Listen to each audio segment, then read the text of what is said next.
Gadis muda bernama Dewi. Iya, itulah panggilannya.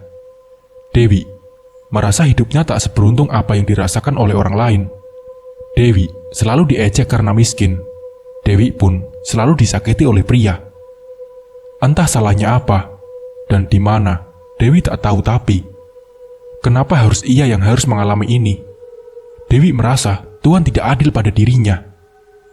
Dewi sebagai wanita ingin hidup dengan nyaman, hidup dengan serba kecukupan, mau apa tinggal beli. Dewi pun ingin disayangi, Dewi ingin diperhatikan.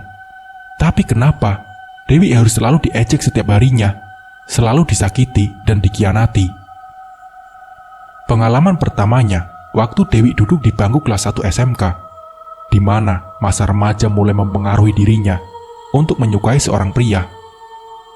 Awalnya, Dewi tak tahu apa yang ia rasakan, karena setiap kali ia melihatnya, jantungnya selalu berdetak kencang. Tapi, salah satu temannya Dewi berkata, kalau Dewi menyukainya, atau mungkin bisa dibilang jatuh cinta. Cinta, iya, cinta monyet. Namun ada salah satu temannya yang berkata, ngapain kamu suka sama dia? Mending urusin hidupmu yang miskin itu. Anak sepertimu itu tak pantas untuk suka sama dia. Dewi yang mendapat cibiran seperti itu pun hanya bisa menunduk. Iya, Dewi sendiri mengakui kalau dirinya hanya anak seorang petani yang hidup serba kekurangan. Sebenarnya Dewi ini anak yang manis, tapi karena penampilannya yang lusuh membuat kecantikannya tak terlihat.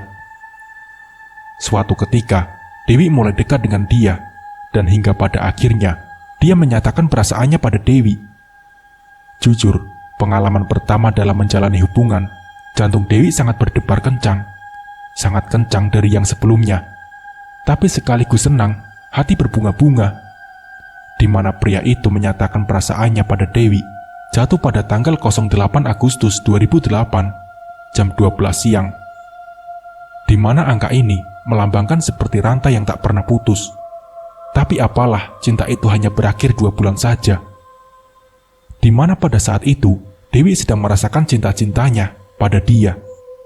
Tapi apa boleh buat, hubungannya harus berakhir. Dewi tidak tahu apa salahnya, hingga dia berbuat seperti itu. Tapi ya sudahlah, itu sudah keputusannya. Saat itu, Dewi hanya bisa bersedih dan menangis. Mulai saat itu, Dewi tidak berani dekat dengan yang namanya pria, karena Dewi tidak mau pengalaman yang menyakitkan itu terulang lagi pada dirinya. Dari hubungan itu pun, setiap paginya Dewi selalu terkena bullying. Di mana tempat duduknya berada, pasti banyak sekali coretan-coretan yang membuat Dewi sakit hati. Belum lagi, ketika jam istirahat tiba, Dewi yang tak punya banyak uang hanya memakan sebungkus roti, dan roti itu seringkali dibuang, bahkan diinjak-injak oleh temannya, yang alhasil Dewi tak bisa mengisi perutnya. Hingga beberapa bulan kemudian, ada seorang pria mendekatinya. Pria ini cukup dewasa, karena dia sudah mempunyai penghasilan sendiri. Pria itu mulai mendekati Dewi, tetapi Dewi tidak mau memberi harapan atau Dewi meresponnya, karena Dewi tidak mau disakiti lagi. Setahun silam, dia masih saja mendekatinya. Walaupun Dewi sudah mengacukan, tapi masih saja dia terus mendekatinya. Hingga suatu saat, dia menyatakan perasaannya pada Dewi, dan di saat itu juga, Dewi menolaknya dengan nada kasar dan mentah-mentah. Tapi apa yang dia katakan pada Dewi? Aku akan menunggumu, walaupun keadaan seperti apapun, ucapnya. Dewi pikir itu hanya rayuan gombal saja, tapi ternyata Dewi salah. Lebih dari 2 atau 3 kali dia menyatakan perasaannya kepada Dewi, tapi terus saja ia tolak. Hingga suatu saat, entah berapa kali pria ini menyatakan perasaannya kepada Dewi, Dewi pun akhirnya luluh juga. Iya, Dewi mulai luluh. Luluh karena kasihan, karena selama ini ia tolak cintanya. Tapi di saat itu, sahabatnya Dewi bilang, "Gak ada salahnya kalau dicoba dulu. Memberi kesempatan pada orang gak ada salahnya," ucap temannya. Dewi pikir ada benarnya juga perkataan temannya itu. Akhirnya, Dewi mencoba untuk menerima dia. Awalnya, Dewi biasa-biasa saja dengannya. Tidak ada perasaan apapun terhadapnya. Tapi lama-kelamaan, Dewi mulai merasa nyaman. Hingga Dewi tidak mau kehilangan dia. Dewi sayang sama dia, dan begitu pun sebaliknya. Setelah dia mendekati Dewi pada waktu Dewi duduk di bangku kelas 1 SMK, setahun pun berlalu hingga Dewi menduduki kelas 2 SMK. Dewi menilai pria ini sama dengan masa lalunya, tapi Dewi salah. Dia lebih setia dan pengertian dari yang sebelumnya. Di tahun ketiga, tepatnya Dewi kelas 3 SMK, Dewi mengalami sakit hingga Dewi harus dirawat selama beberapa hari. Dia menjenguknya, bahkan bukan hanya itu saja, dia menemani Dewi semalaman untuk menjaga Dewi. Di sini, Dewi sangat senang karena di saat Dewi sedang sakit, ada seorang yang ia sayang menemaninya. Tapi entah kenapa, ayahnya Dewi tidak senang terhadapnya. Melihat kejadian ini, keadaan Dewi yang seharusnya membaik malah menjadi drop. Ditambah, Dewi melihat isi pesan di HP, ada kata-kata dari mantan kekasihnya. Dewi sangat kecewa, marah, dan sedih. Kenapa dia seperti ini? Dia melakukan hal yang tidak menyenangkan pada Dewi. Mulai saat itu, dan detik itu, Dewi marah dengan dia. Dewi mengusir dia dari kamar rumah sakit itu. Meskipun dia menjelaskan pada Dewi, Dewi tetap tidak mau mempercayainya. Baginya, dia sama saja dengan pria lainnya. 1 minggu, 2 minggu, Dewi baru memaafkannya. Masalah satu sudah selesai. Cuma masalah yang satunya saja belum terpecahkan, yaitu kepada ayahnya, tidak menyetujui hubungannya. Padahal dia sangat baik terhadapnya dan keluarga Dewi. Hubungannya sudah cukup lama dengannya. Sudah 3 tahun Dewi dekat dengannya. Dewi pikir dia orang yang setia, tapi kenapa ayahnya tidak menyetujuinya? Demi ayah, Dewi coba menuruti keinginannya. Walaupun begitu, tetap saja hati dan pikirannya masih tertuju padanya. Buat Dewi tidak gampang melupakan orang yang ia sayang. Apalagi Dewi ini orang yang sulit untuk jatuh cinta. Butuh waktu lama untuk ia mengenal orang tersebut. Karena Dewi tidak bisa melupakannya. Dewi menjalani hubungan backstreet padanya. Meskipun ayahnya tidak tahu, Dewi tetap saja membantah. Karena Dewi tidak bisa kehilangan dia dan melupakan dia. Tapi sepandai-pandainya tupai melompat, akhirnya jatuh juga. Iya, akhirnya ayahnya Dewi mengetahui kalau Dewi balikan lagi sama dia. Ayahnya sangat marah pada Dewi. Tapi Dewi mencoba untuk terima ini semua dengan lapang dada. Mulai saat itu, Dewi tidak ingin menjalani hubungan sama dia. Dan meskipun Dewi tidak bisa melupakannya, Dewi harus tetap belajar demi menuruti kemauan ayahnya. Seminggu pun berlalu Dewi tanpa dia.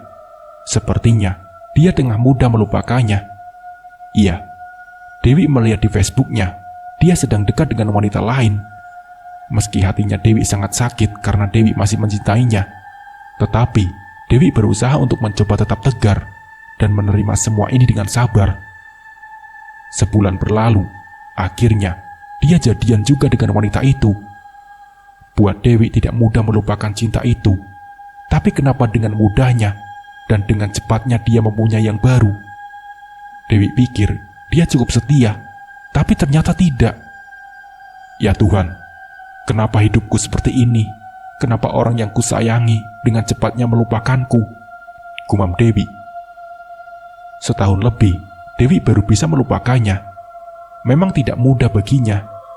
Di pengalaman kedua, Dewi berkomitmen untuk tidak mau kenal lagi dengan yang namanya pria. Karena buatnya, pria hanyalah seorang pengkhianat yang seenaknya mengkhianati perasaan wanita. Dewi mulai menutup hatinya untuk semua pria, hingga Dewi mendapatkan yang benar-benar sayang dan terima Dewi apa adanya. Singkat cerita, beberapa lama Dewi bertemu dengan seorang pria. Pria ini mulai mendekatinya, hingga Dewi mulai belajar untuk membuka pintu hatinya lagi. Tapi kenyataannya, dia sama saja, tidak lebih dari seorang pengkhianat.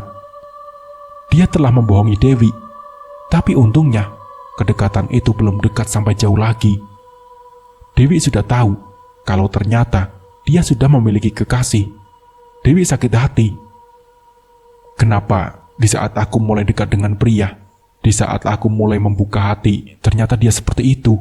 Apa salahku hingga aku selalu disakiti pria? Apa karena aku miskin? Karena jelek? Yang aku mau hanyalah dihargai, bukan disakiti. Tuhan, kenapa harus aku? Aku capek dengan ini semua. Aku tidak mau hidup seperti ini. Kenapa pria-pria dengan seenaknya memainkan perasaanku? Aku tahu semua dia miliki.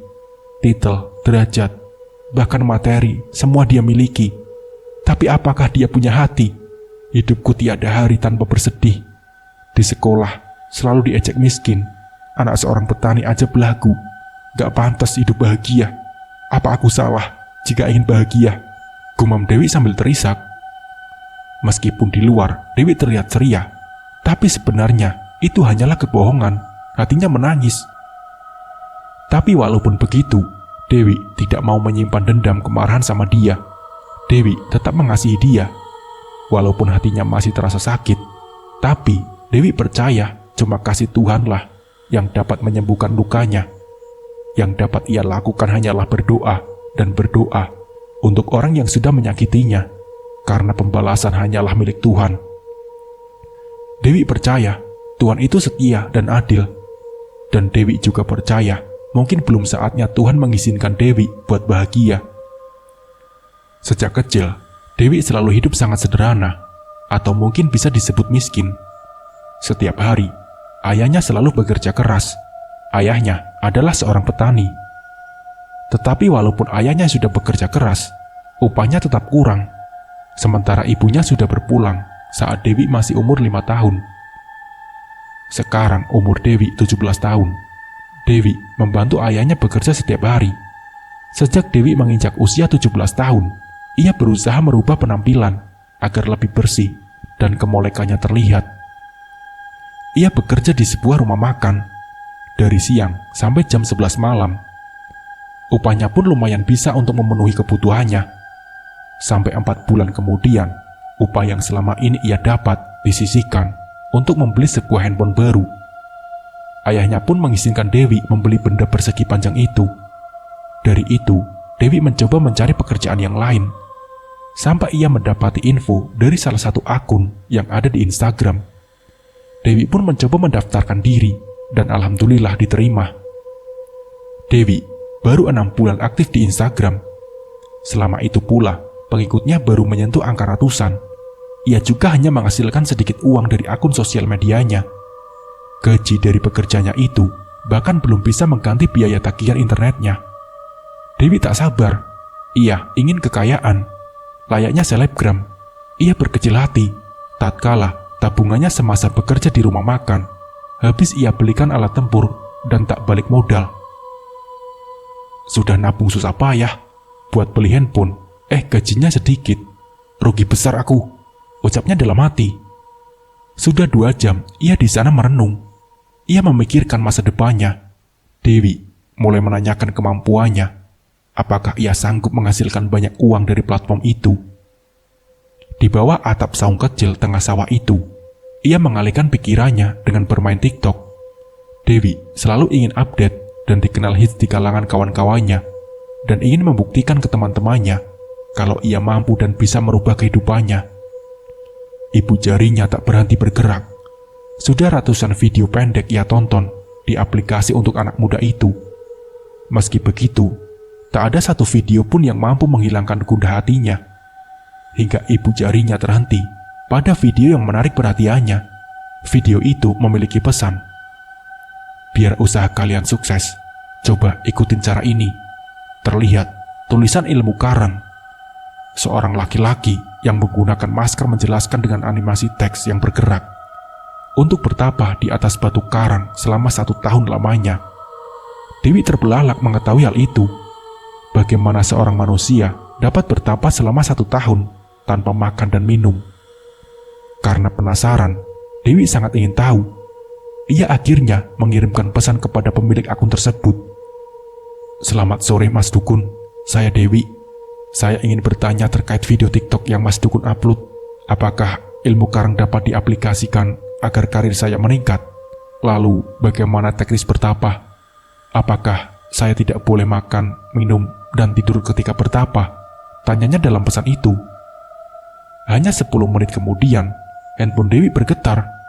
Ada notifikasi balasan pesan dari Mas Dukun. "Selamat sore Mbak Dewi. Saya akan menjawab pertanyaan Mbak Dewi. Semoga saya dapat membantu," jawabnya. Terkait ini, ilmu karang adalah ilmu pesugihan yang didapatkan dari bertapa di atas karang.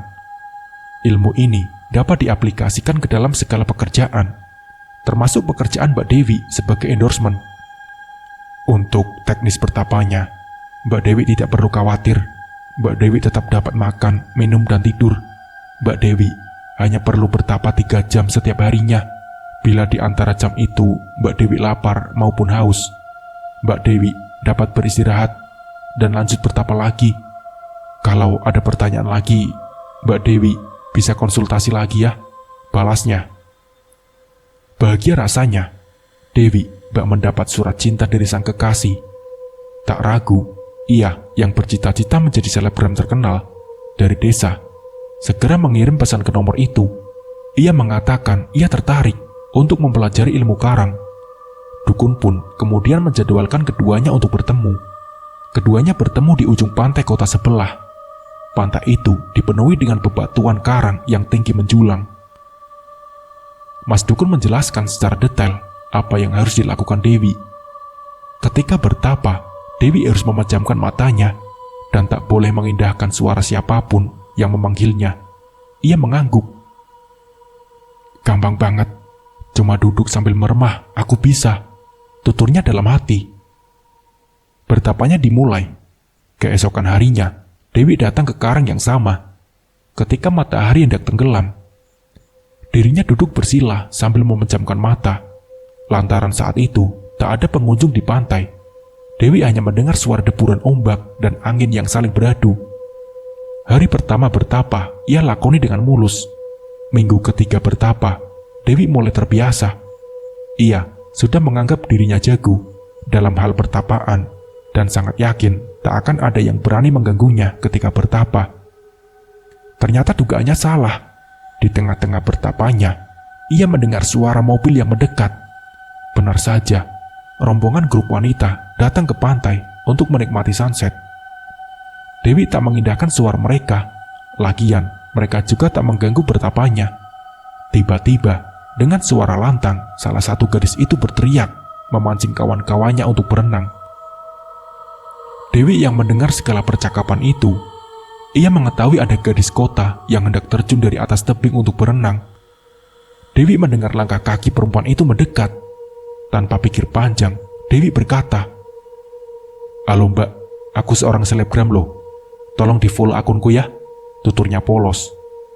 Singkat cerita, 2 bulan kemudian, setelah melakukan ritual itu, kehidupan Dewi kian berubah.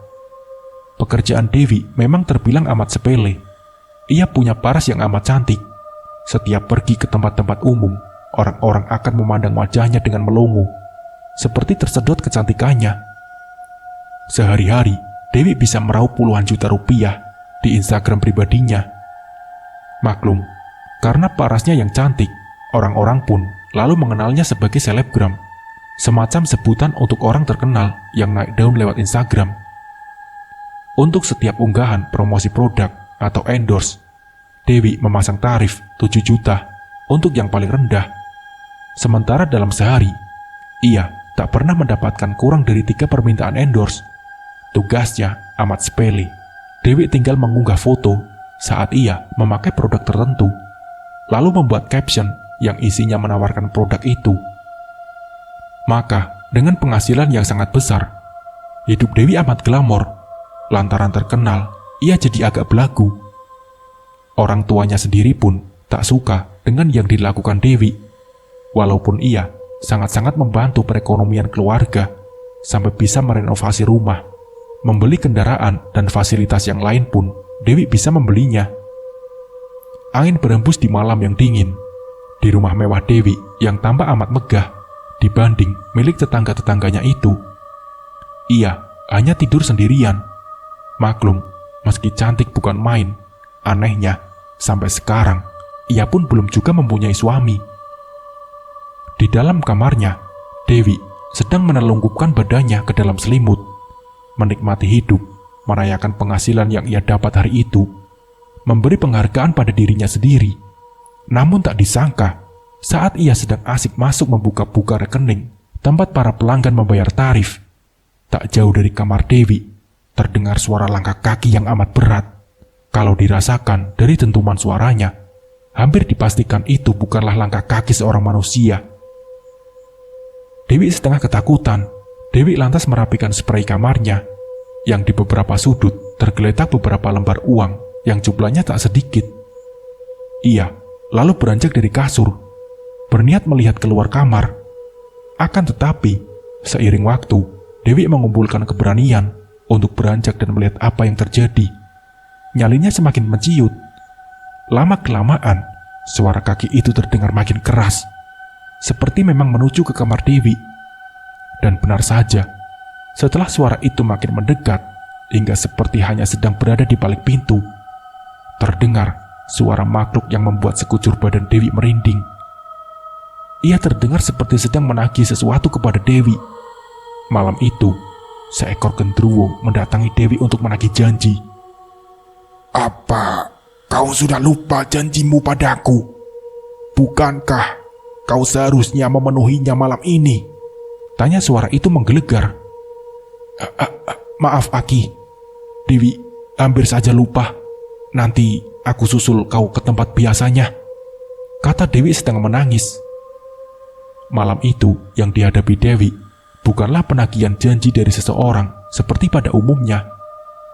Di balik semua ketenaran dan kecantikannya, memang tak banyak orang tahu kalau Dewi telah melakukan perjanjian pesugihan dengan genderuwo untuk membuat pribadinya tampak terus mempesona di mata orang. Hasilnya, banyak orang berdatangan untuk meminta endorse, dan Dewi pun praktis jadi perawan muda yang berduit. Saat itu, genderuwo itu mendatangi Dewi untuk menagih apa yang Dewi janjikan kepadanya dalam ritual pesugihan yang telah Dewi lakukan berwaktu-waktu lalu. Kepada genderuwo yang biasa Dewi panggil dengan Aki, Dewi telah berjanji untuk menyerahkan keperawanannya pada si genderuwo. Maka dari itulah, meski amat cantik, hingga hari itu Dewi tak kunjung mempunyai seorang pasangan. Maka malam itu, dengan ketakutan setengah mati, Dewi berniat memenuhi janjinya dan mendatangi tempat genderuwo berasal. Sebuah makam tua yang tak lagi digunakan di pinggiran desa. Di tengah malam, berjalan sendirian, ia tak tahu bagaimana nasibnya sesampainya di sana. Sesuai dengan pesanan Aki, Dewi sudah berdandan cantik dengan pakaian yang diaromai oleh minyak khusus pemberian dukun itu yang baunya cukup menyengat. Dewi tak ubahnya seperti pengantin perempuan yang sedang menunggu kehadiran sang pengantin pria untuk menikmati bulan madu. Menjelang pukul 1 dini hari, masih tetap tidak terjadi apa-apa. Dewi pun setia menunggu kehadiran Aki dengan rasa takut yang menyelimutinya. Sambil menahan kantuk, Dewi rebahkan tubuhnya di bawah pohon mangga. Ketika rasa kantuk sudah menggayuti pelupuk matanya, antara sadar dan tidak, Dewi dikejutkan oleh sesuatu yang terjadi di hadapannya. Aneh sekali, sosok bayangan hitam sepertinya tiba-tiba muncul dari balik pohon. Beberapa saat kemudian, bayangan itu semakin mempertegas wujudnya. Iya, seorang lelaki tinggi besar, berbadan hitam dan licin berkilat. Dan yang sungguh aneh, dia sama sekali tidak mengenakan pakaian, walau sehelai benang pun. Siapakah lelaki tinggi besar ini? Apakah dia Aki yang berubah menjadi genderuwo yang telah sah menjadi suamiku? Mengapa sosoknya sedemikian menyeramkan? Gumamnya. Dewi melihat lelaki bugil itu berdiri sambil memandangi tubuhnya. Kemudian, pelan-pelan, ia menunduk dan tangannya menyentuh pipinya. Dewi bergidik ngeri dan berusaha berontak. Namun anehnya, seketika itu, tubuh Dewi berubah sangat kaku, seperti terpasung oleh suatu kekuatan gaib. Dengan sangat ketakutan, Dewi hanya bisa pasrah menghadapi sentuhan makhluk itu. Setelah ia menyentuh pipinya, lalu ia mengendus aroma rambut Dewi yang tergerai. Hidung dan bibirnya menjalar di permukaan pipi, hidung, bibir, dan dagu. Sekejap kemudian, lelaki menyeramkan itu seperti kalap. Tangannya yang kekar melingkar di sekujur tubuh Dewi, hingga membuat nafasnya semakin sesak. Bibirnya melumat bibir Dewi, dan sepasang kakinya yang licin mengkilat itu menggapit kedua belah kakinya dan berusaha mengangkangnya. "Tolong! Tolong! Tolong!" Dewi ingin berteriak sekeras-kerasnya. Namun celakanya, mulutnya Dewi bagai tersumbat. Teriakannya hanya menggema di dalam rongga dada. Tangan pria aneh itu semakin liar menggerayangi tubuh Dewi, sebelum akhirnya membuka bajunya Dewi dan melepaskan kain yang dipakai. Desah nafasnya yang memburu bagaikan sebuah kekuatan hipnotis yang membuat Dewi hampir saja hilang kesadaran. Tapi Tuhan menyayanginya. Dalam keadaan yang sangat kritis itu, tiba-tiba saja mulut Dewi berucap dengan lantang, "Astagfirullah, astagfirullah, Allahu Akbar, la haula wala quwata illa billah." Iya, sekali ini suara itu benar-benar keluar dari mulutnya. Dan yang terjadi di hadapannya Dewi sungguh sebuah kenyataan yang sulit dimengerti. Mendadak saja, lelaki telanjang itu terpental dari atas tubuhnya, sambil mengerang keras seperti seekor anjing yang terluka. Bersamaan dengan itu, tubuhnya Dewi yang semula kaku dapat digerakkan kembali. Spontan, Dewi langsung memakai baju dan lari terbirit-birit menuju rumahnya, sembari menjerit memuji kebesaran Allah. La ilaha illallah, Allahu Akbar, Subhanallah. Pujian-pujian itu keluar begitu saja dari mulutnya, dengan suara yang lantang.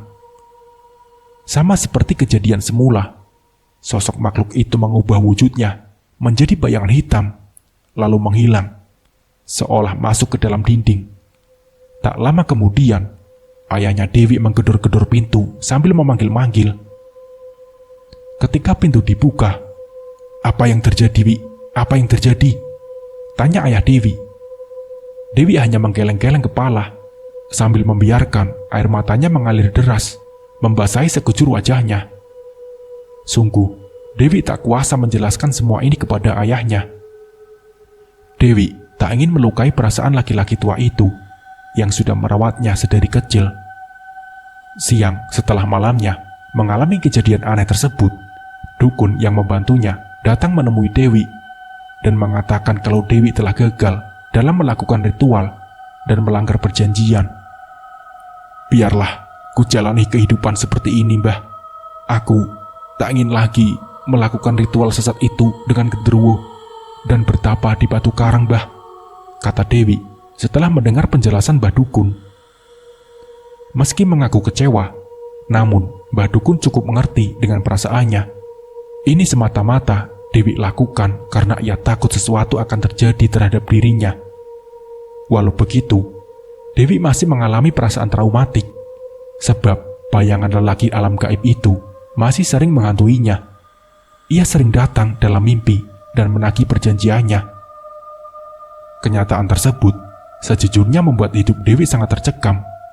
Karena itulah Dewi ingin memutuskan perjanjian itu.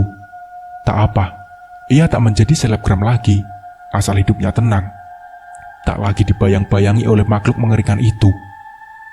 Dewi mohon kepada temannya yang bernama Yoga agar memberikan doa atau amalan untuk menghilangkan keanehan ini.